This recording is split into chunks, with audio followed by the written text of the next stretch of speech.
audio is now live. Hello. Hi. And thank you for joining us today. So, we first of all will be listening to you perform, and then we will see what we can do about your performance.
Brava. I'm pretty sure that everybody else who has heard you now, they're uploading at home. We cannot hear anybody of them.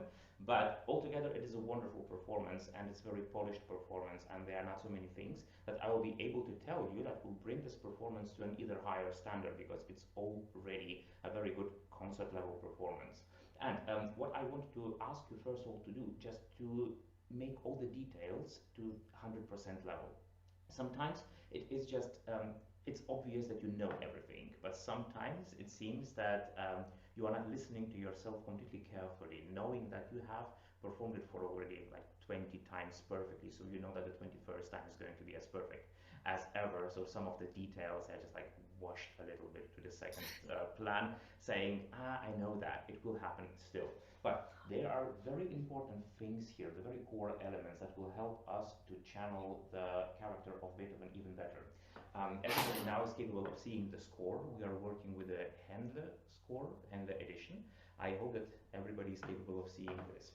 For example, to know that the forte only comes here, and to surprise the audience by even making a bigger diminuendo into this note, making them believe that you are about to enter the next bar being piano or even more pianissimo.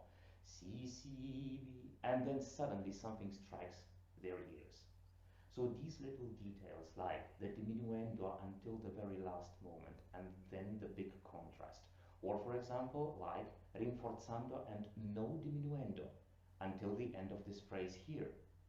So then people get surprised that you are performing pianissimo. These are the things I want to concentrate on today. So if you would perform it again, you are obviously capable of hearing me quite well. So I'll be stopping you when the details appear where I would want your attention. Wonderful.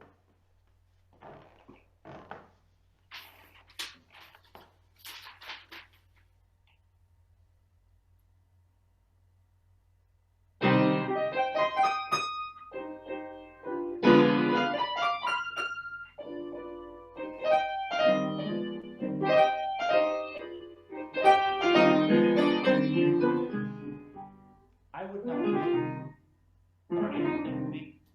would not make such a big decrescendo here. Obviously, we have several levels. E flat going on to D will be louder than C going on to B, but it cannot be forte, mezzo piano. It's just too big of a difference between the levels. So I would ask you to keep the same rinforzando and make the people believe that you are same angry until this break comes. Would you start again from this place, from bar number 9?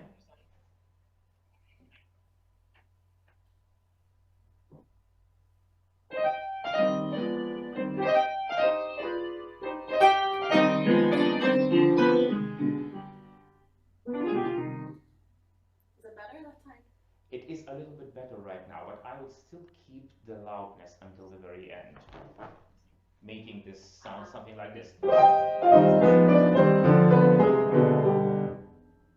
Almost like breaking point.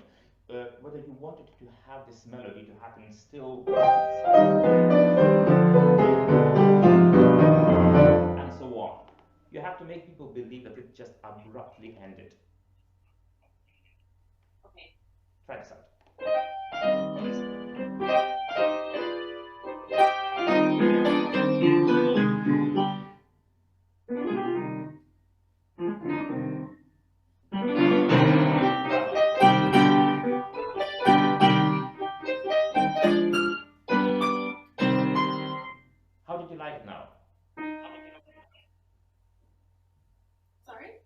don't you like it now? Doesn't it break the image that you created? No, not at all. It reinforces what I already wanted. I think that I've definitely lost some of those details through repetition. I think so. It happens to me all the time. Then, my little tip for you, always start on the first note, the slur on the pianissimo. Don't allow it to go si, re, fa, la on the crescendo. It would be better if it would take the energy from the very first note. Exactly, but avoid the accent. Ah. Yes. Exactly. It also provides the quality for the very first note of this passage. I have heard many times when people perform the passages by Beethoven where the very first notes are not very articulate. So this is a good possibility of not allowing this to happen, especially when the fortissimo replaces the pianissimo in this place. The very first note is already a fortissimo. With you, sometimes I have heard that you are only meaning the fourth note, the F, to be a real fortissimo, and the first note are something like a starter. So I don't think that it's just the best opportunity. Basically,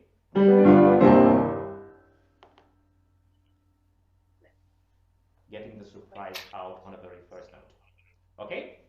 So, but until the very end here, for example, I loved it that you were getting this fortissimo also to the second note. Bam, bam, bam, bam, like a small firework. Yeah. So let us continue now with this forte piano sign.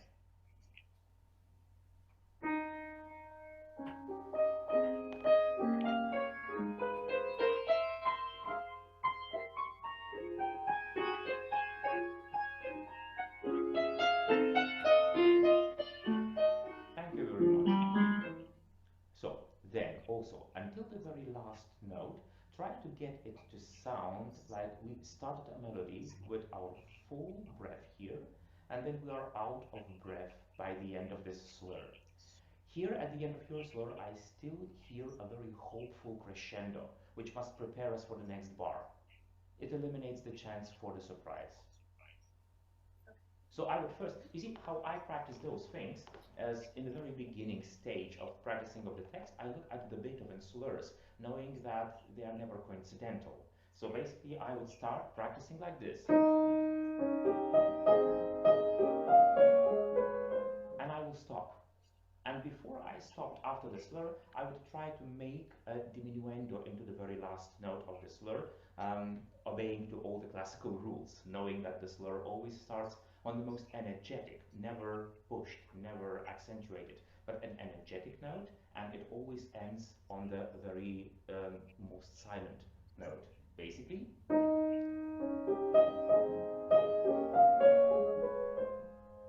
you see, no crescendo. Then I will start again, being sure that I first of all ended the melody. Then, after I know how it all runs, I will try to combine those two moments together with no break in between, but still for the very same attention to detail. Okay, let us try once again for the forte piano.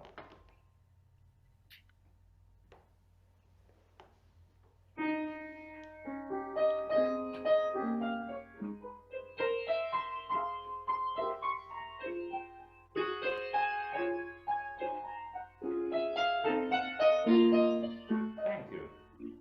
Okay, now I loved the second time. I loved the second time. It was way more palatable, wasn't it? Yes. Yes.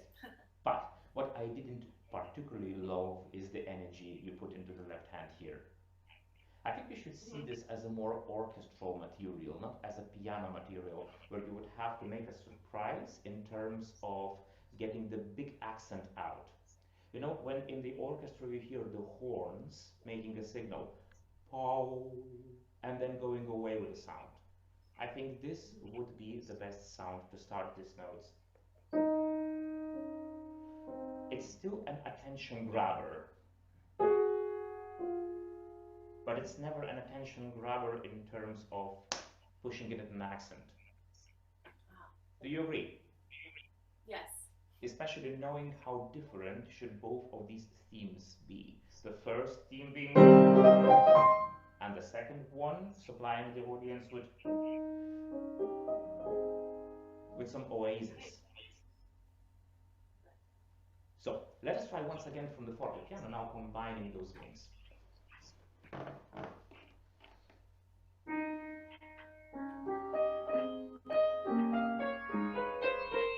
Oh. You know. Thanks, once again.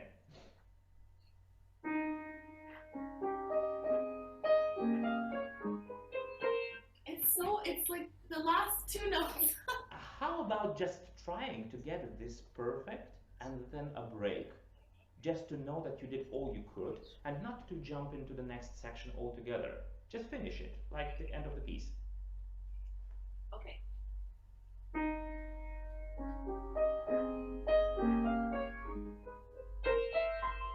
Exactly.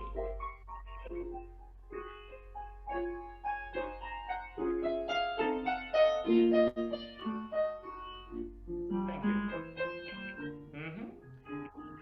It will just take a little bit more time for you to get it completely, I'm using a very bad word, metronomically correct, but you know what I mean with this. But when I practice, sometimes I allow myself to do a rubato, just because I know that later I will not use any of that rubato, because it will contradict the musical language we know as classical. Yes. But as a practice method, I think it's a very rewarding one. Yes. Okay, so I will turn back to the score. I just wanted the audience not to forget how beautifully you play. So, and let's go from here. From where? From here, if we may.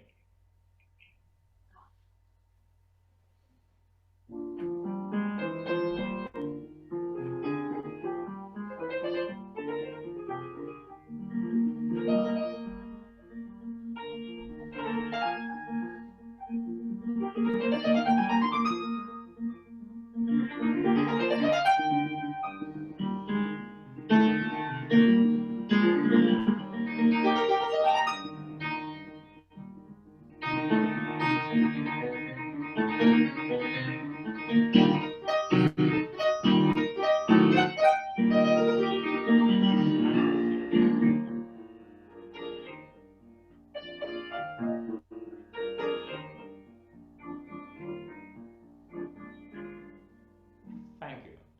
Okay, there are just some little details to get the music even more interesting by adding more details and more differences to it. For example, this run here, or the run before, it finishes on a very short note, a very joyful staccato. I would use this. Okay. But then make a big contrast, making these two notes be equally forceful.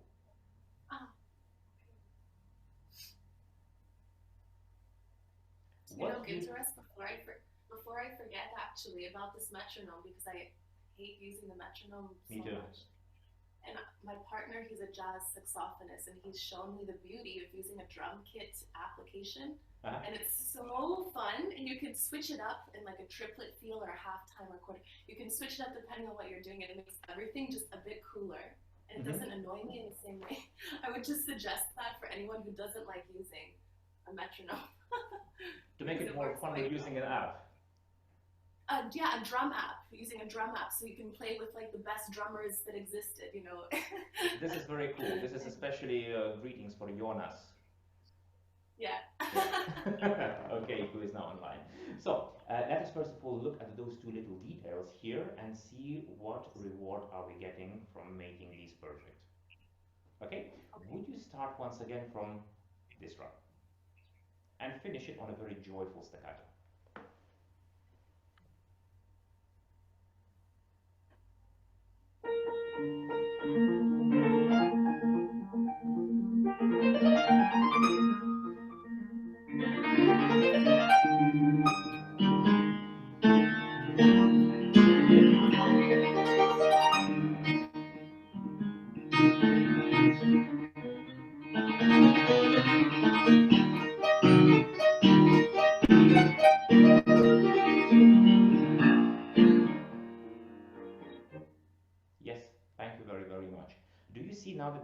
what you had before and when you are having now.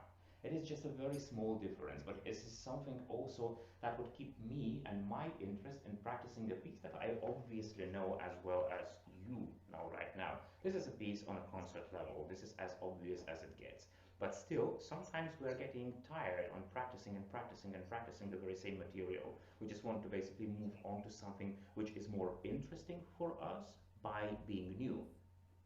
So, to refresh the score, this is what my professor Krajnev would usually say for us after many concerts or masterclasses or competitions perform with the same material, saying just take the score and refresh it. And by refresh, he didn't mean that we would have to, I don't know, create new things that don't exist there. And he would not mean that we would have to practice it to death, but basically taking the score, looking for the clues like a detective that you might have overseen just because of your musical intuition was telling you an advanced perception of how a particular passage should be run. But then you just look at the score and you say, oh, I didn't know that these two notes are actually bound with a slur. How about I will make the second one to be in a completely different character? And then after this results in some new discovery, you say, oh, actually it's very, very good. I have again found the reason to practice this piece and look for something that I might have overseen. Okay? Yes. You know, the problem with this sonata is that I keep trying to record it and the universe stops me from recording it for some reason, but because I really would like to get the work out there, I don't want to lose it. So it's I keep having it in my repertoire all the time. You know, it's something that also my professor Krajnev would also repeat, saying that some of the pieces are very good just to leave them for like 3 months or 4 months without looking at them, and then coming back to them with new energy and refresh them, and to get, I don't know how to express that, a new love for them, a refreshed love for something that you might have missed. This is, for example, how I tell my students to practice Chopin etudes, those that's most challenging ones. Obviously, before you finish the etude number 1, opus 10, in the concert level, and you can perform it, there might be a situation that you lose interest to that. And losing the interest, it results directly into playing it badly. So this is why it's just good to bring it in some level. Let's describe that level at 70%. There is no harm in saying the 70% level, and then you just leave it for 3 months. Then, after a while, you have again good time performing this, and then you bring it to the level that you want to bring. I remember me practicing number 1, and I think I did it in 3 big chunks of time. I first of all started with several months. I got all the text runs and everything together. I have practiced to make my hands seem like they are prepared for those all positions and so on. And then I just gave that piece, that etude, some rest. Then I came back to that. Then obviously I came back to that again before some larger competition or so on. And I kept performing this for several years with big breaks in between. And don't get me started on a Dante Sonata by Liszt. I think now next year I'm going to refresh this for like 15th time. I don't know. But it's always good. It's always good to just refresh. So after this refreshment of the chat, let us go back and play from the middle section.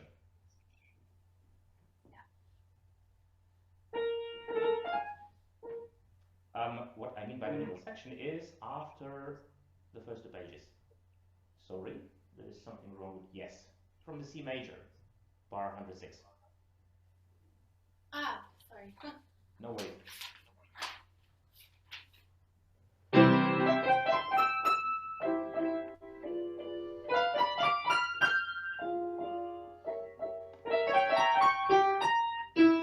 Thank you. Just to be very sure that you are not losing any of those very important notes, tell me please, do you choose to play it with the very same finger that you had on a note before, or you are changing the finger? I'm changing. Exactly. From 4 till 3. From 4 to 3. This is how I would do that, but how about trying to change it from 4 to 2, something a little bit more challenging, and asking you to put more attention? Sure. Try this.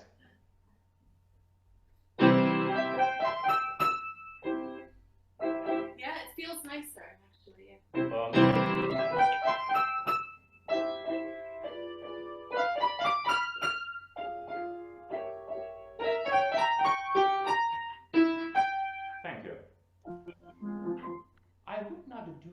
much of the ritardando here.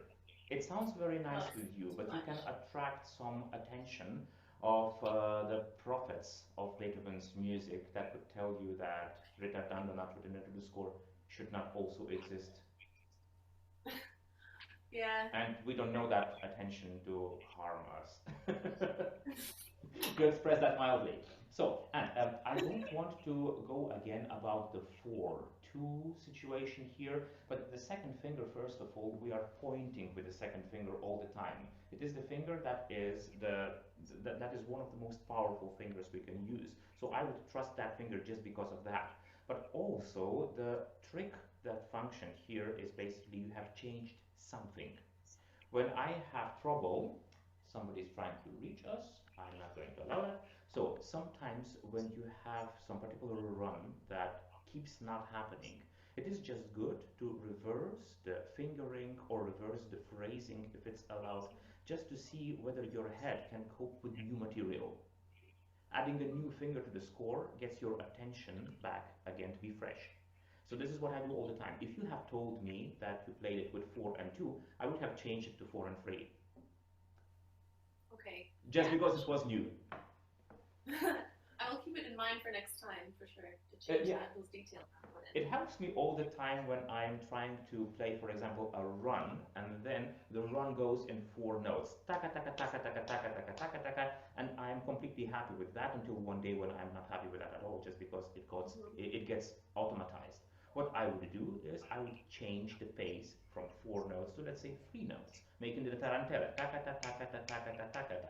It would not make any musical sense whatsoever anymore.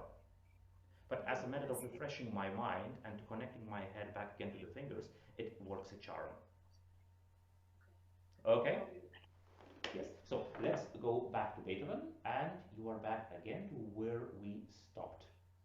I would play from the piano.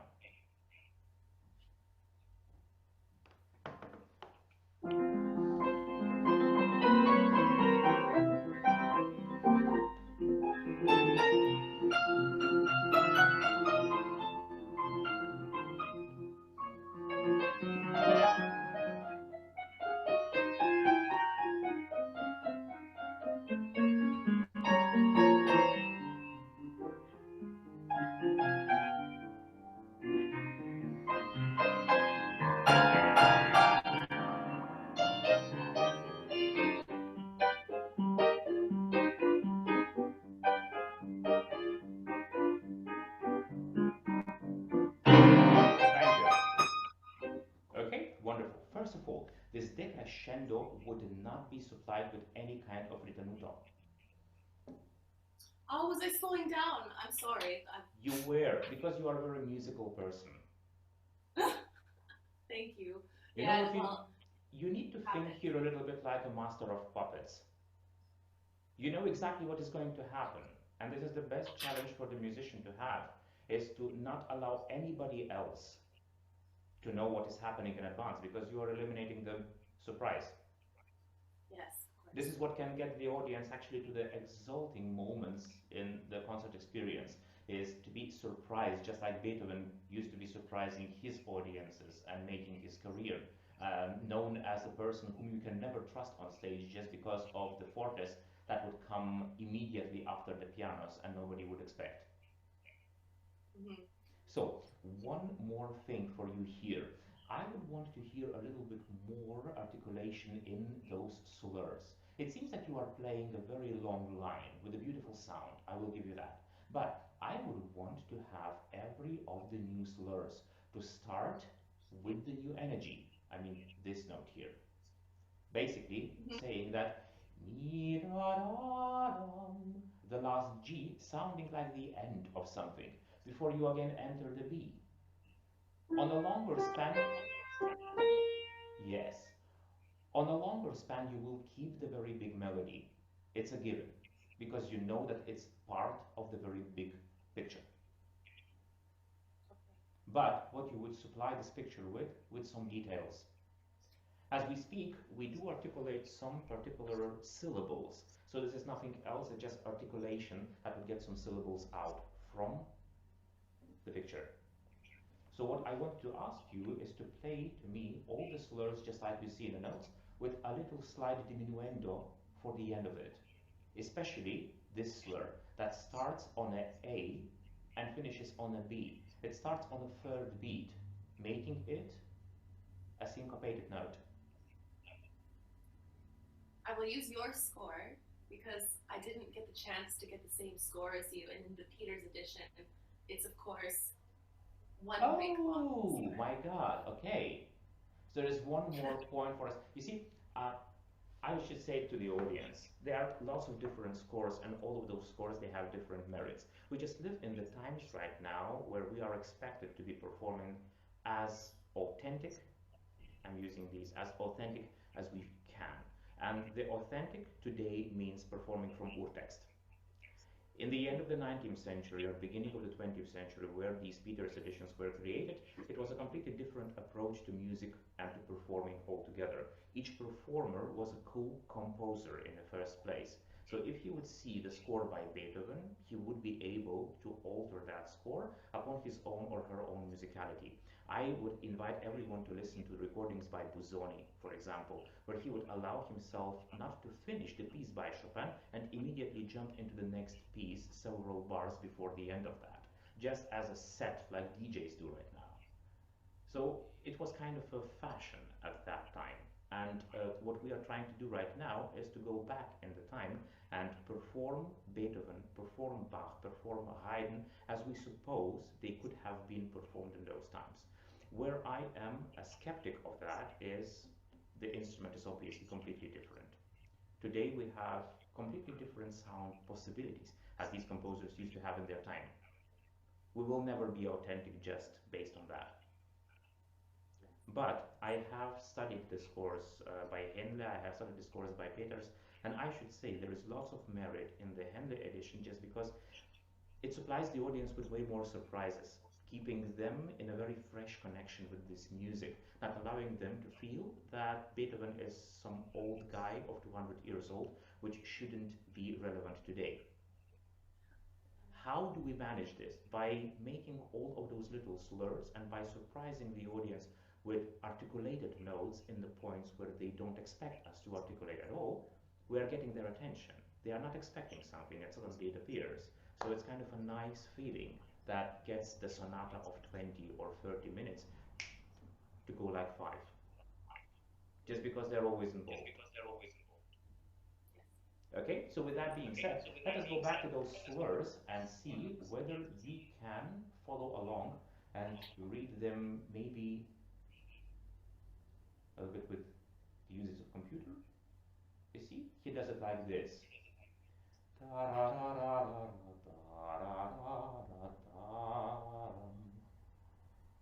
By the way, to make these slurs make a little bit more sense in my head, I would use my singing voice and I would use the syllable ta on the first of the notes, just to get my head to understand it as the more energetic note.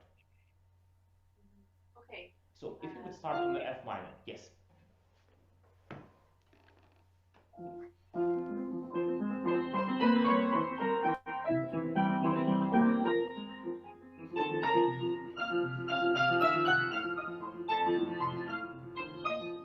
Thank you.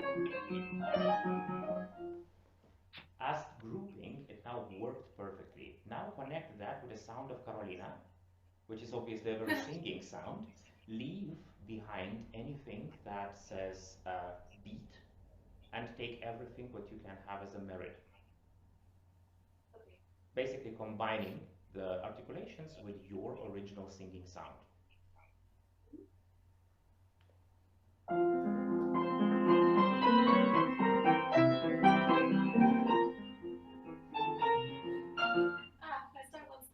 Yes, I think you missed this one, yes? The A, B, the surprise.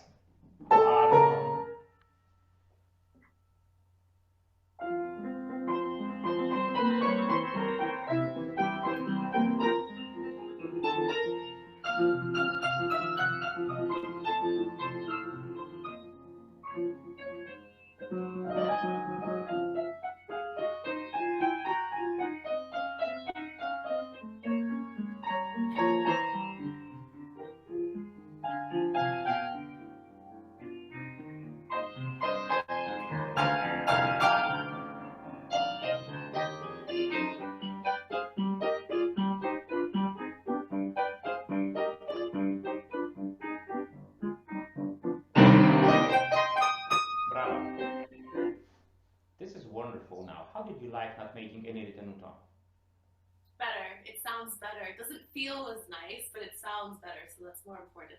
Yes. You see, on every particular piano, you will adapt your sound, and you will make sure that you will never sound without quality.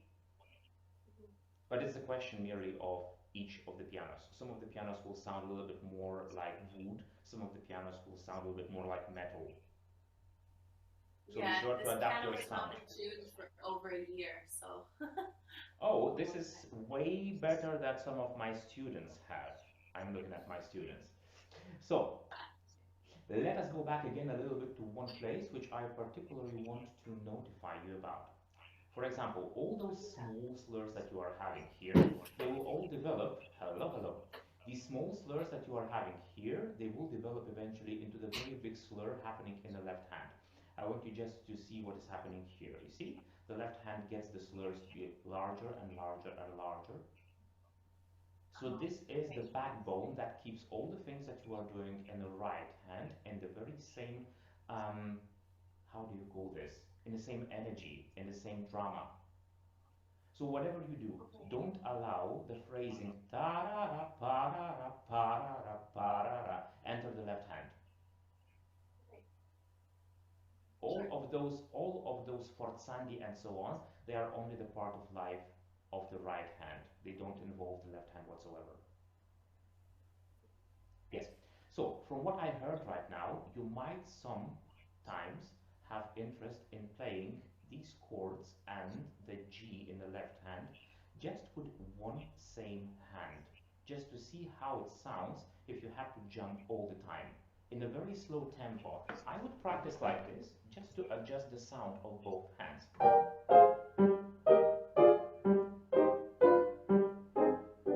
Would you try it with your right hand?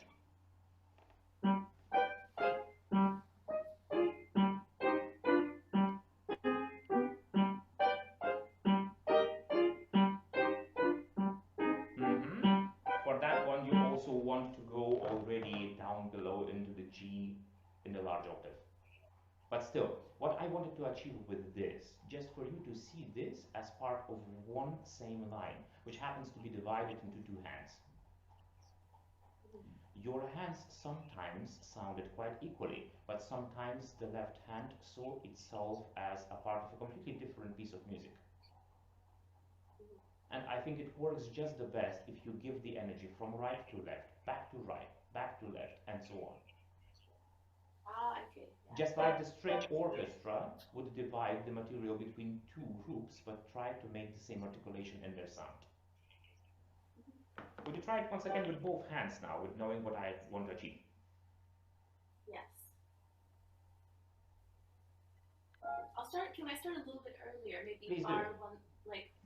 one through 6. Please do.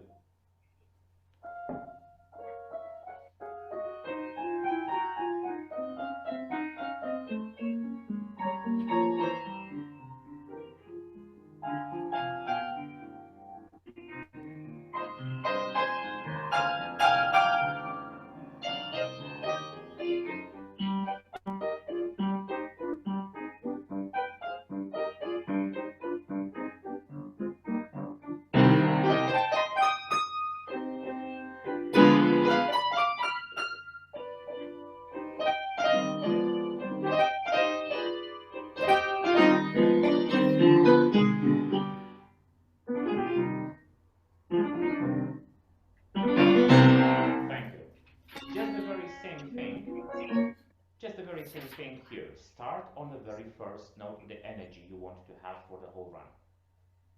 Yes, of course. It still seems that you are using the first 3 notes to make a crescendo.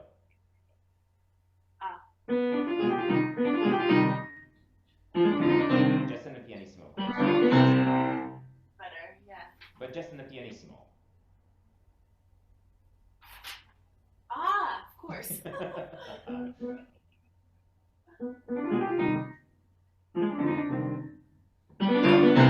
Exactly. Thank you. And with this being said, on these particular moments, I don't know, maybe it's just me or maybe some other people from our lesson today, from the audience would agree, but it sounded like the computer or you were skipping a millisecond of the length of this note. Please be sure to keep this dancing thing. A very fast kind of Sicilian. It can only happen when you not make the G to run into the F too early.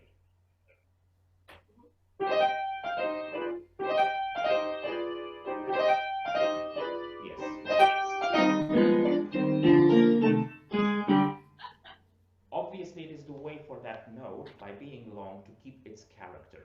You know, it's like you are holding someone and not letting go. Even for a split second, it is still important, rather than just running. It is kind of a strong character that gets channeled through this piece if you are making the rhythm, not to obey to any kind of drama which you innerly feel. I have heard a very good comparison of the Russian piano school, where we attribute all of those very emotional outbursts of rubato and the big energetic crescendi and decrescendi too, in comparison with the German kind of thinking, being it Beethoven or Schumann or Brahms and so on. Many of the things that we make in the German music, many of the drama things, they stay inside of us. And this inside of us being caged and not shown left and right, they are expressed through a very great rhythm, great obedience to metron, and not allowing the wind, be it accelerando or ritenuto, to affect your music too much. So if you are keeping everything in the same pace and make it rich of dynamics, it will show that something, some big waves of drama, they're happening inside of you. Yes. In comparison to what Rachmaninoff would do, making the whole world to know how much he suffers. Okay? With this being said, I am looking at our chat. Is there anybody in the audience who would like to ask Karolina or me any question? If you want to, please tell us about that in the chat section. Otherwise, I would say, Karolina, thank you for your wonderful work today. But we will still wait. Maybe there will be someone. Well, maybe I maybe actually had a question for you. Please do. Oh, maybe a question if I could have another lesson at some point, because these first two sonatas are very familiar to me, but I'm now adding the third one, the D major, and it's, of course, it's more of a masterwork. Greetings to Orestes. Okay. I need some fingering advice, and I'm finding that actually a lot of the things that I have trouble with in this sonata have the same difficulties in the third sonata, or in the third of the set, sorry, the seventh sonata, the third of the opus 10. I'll be very glad. We will speak about that on WhatsApp or on Messenger. I will be very glad to help you out.